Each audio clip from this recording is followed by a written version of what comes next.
So one of the biggest names to come into Dublin this week for Web Summit is Stewart Butterfield. He is the co-founder and chief executive of Slack, the very fast-growing messaging app.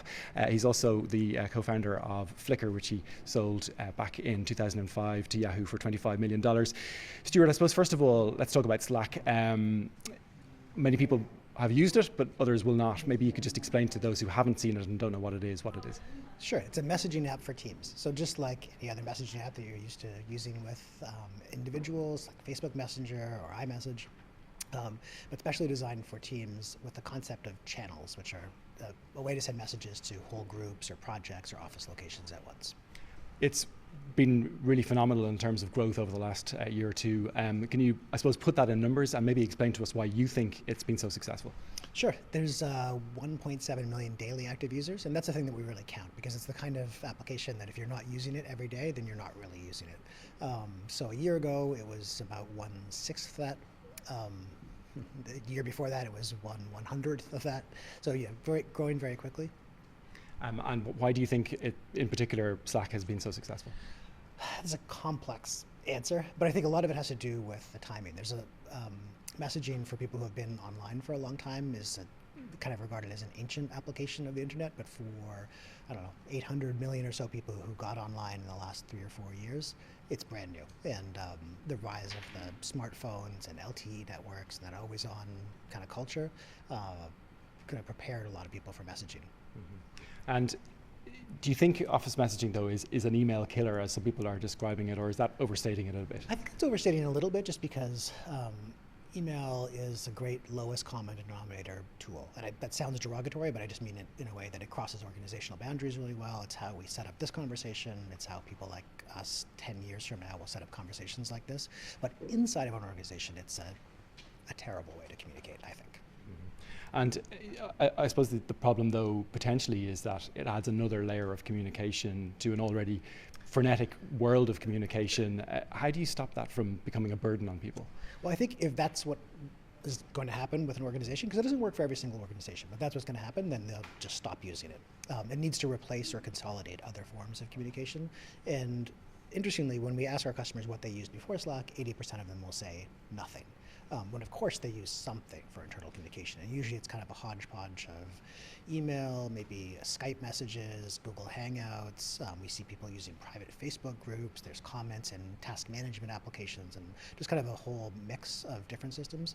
And Slack works well all the way from one end of the spectrum, which would be the memo that everyone in the company must read, down to, I'm going to be 5 minutes late for the meeting, so please just get started without me.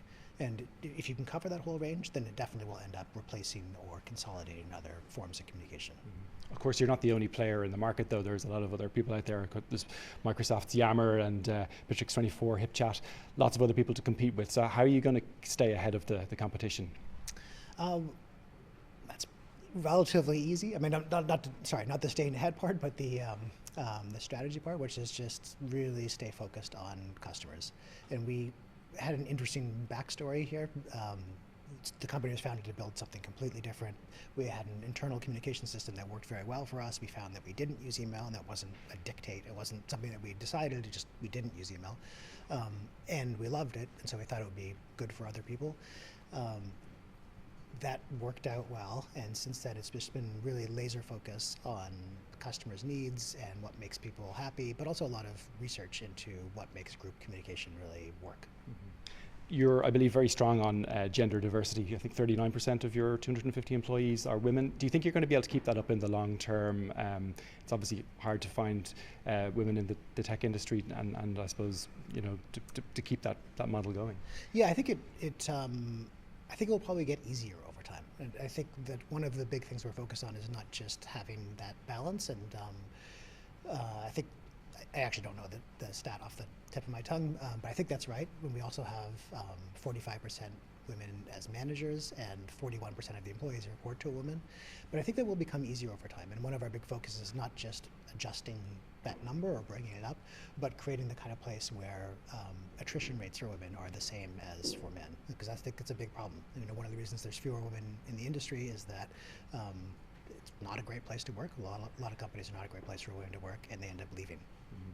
You're valued, I think, at around 2.8 billion at the last count. What's the longer term plan? Are you looking at IPO at this stage, or selling, or just focused on growth? Just focus on growth for now. So I mean, IPO seems the most likely. It's going to be a long time before we're able to do that, if for no other reason that it's very difficult to predict out, 3, 6, 18 months from now, when we're growing as quickly as we are. And predictability is an important aspect of being a public company. Mm-hmm. You talked to me about Ireland. You opened your office here at the Digital Hub, I think last year, and your presence is growing. What are you at, I suppose, numbers wise, and where do you see your presence in Ireland going to? Well, right now we're actually constrained by physical space, and it's the property market is definitely heating up here. It's very competitive for leases, so as soon as we can find a bigger office, we will be expanding.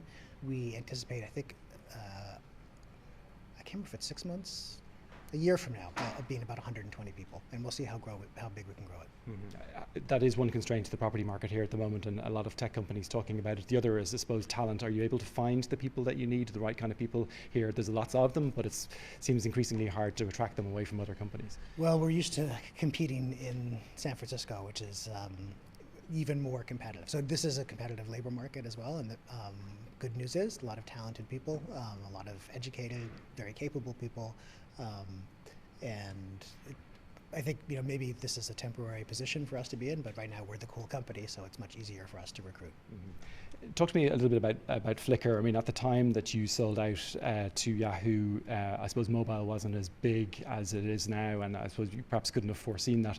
Do you have any regrets, I suppose, about the timing of that and not waiting a little bit longer, particularly when you look at the likes of Instagram and the valuations there? No, I think it was a great experience for us. And people, I mean, it's interesting that you say mobile wasn't as big. It was maybe 6 or 8 months after the Flickr acquisition that the Motorola Razr became the hottest phone on the market. So I don't know if you remember that, but the little thin phone with the blue buttons flipped out. So obviously no web, no ability to upload photos. And that was after we were already acquired by Yahoo. So it was a totally different world then, and not just because there wasn't real mobile usage. Although I did have I think a Sony Ericsson Key 900, which had an incredibly impoverished camera from today's perspective. But also there was nothing else kind of cool that was happening on the internet at that time. There was this big fallow period from maybe 2001 until mid or late 2005. This is your first visit to Web Summit, is it? This is my first visit to Web Summit. This is actually my first visit to Dublin. And how have you found it so far? I like it very much. I had a couple of days in the city last week, and then spent the weekend in the countryside exploring, and here for a couple more days. Excellent. Just finally, in terms of, I suppose Web Summit is all about startups and startups trying to learn from larger companies like yourself. What kind of advice would you give to a budding company that wants to be the next Slack, I suppose? I think the one piece of advice is really to focus on the needs of the customer. I mean, so that sounds incredibly basic, and yet it's something that I think is overlooked, partly because in this kind of market, which is very, very hot, the prospect of striking it rich, it looms large for people. So there's a lot of motivations that are more about the outcome for the company or the individuals as opposed for the customers. And also it's hard on the other hand to avoid getting caught up in the technology, whatever the latest cool thing is, either the latest cool bit of software or the latest gadget, and that kind of can take the focus away from making people happy. And if you make people happy, it works out really well. And that's been the story for us. This is the best outcome that an entrepreneur can hope for. People use your product, they like it, they tell other people, and that's simple. Okay, well, with that, Stewart Butterfield, thank you very much indeed for giving us some time today, and I think we're going to hear an awful lot more about Slack over the coming years.